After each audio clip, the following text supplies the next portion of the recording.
jemand, wo Martina ist? Okay. Wir fangen dann an, wenn sie da ist.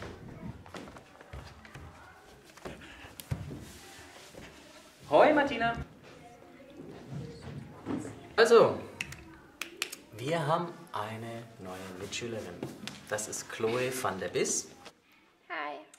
Und Martina, du bist dafür verantwortlich, dass Chloe sich hier zurechtfindet in den nächsten Wochen. Ja, sonst erzähl doch mal ein bisschen was über dich. Was magst du? Was findest du blöd? Hm? Ich hasse Knoblauch, aber ich liebe Blutwurst. Okay.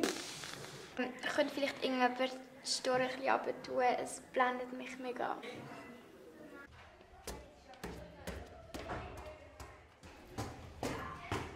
Also da ist alle und da sind die beiden WCs.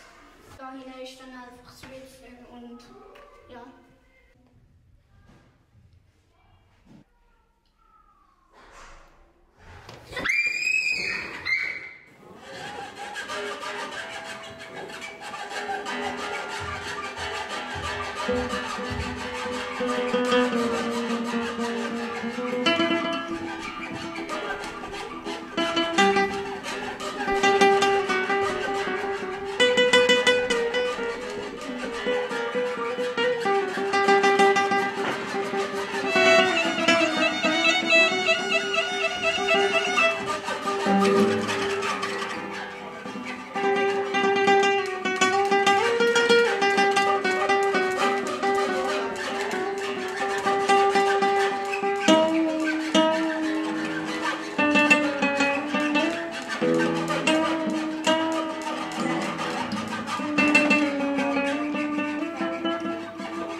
Alles okay bei dir?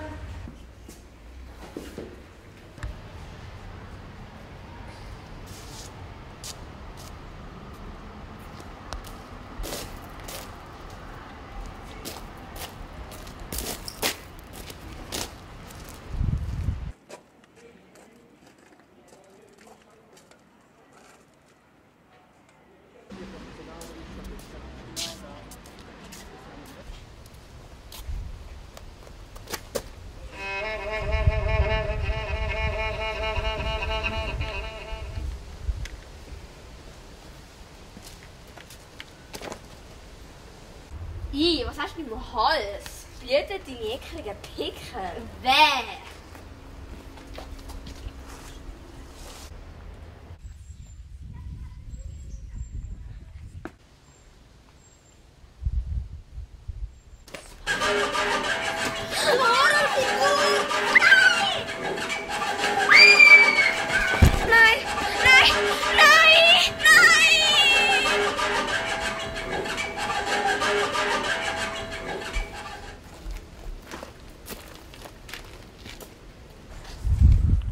Wie soll ich das nur meinen Eltern erklären? Wir sind gerade vegan geworden.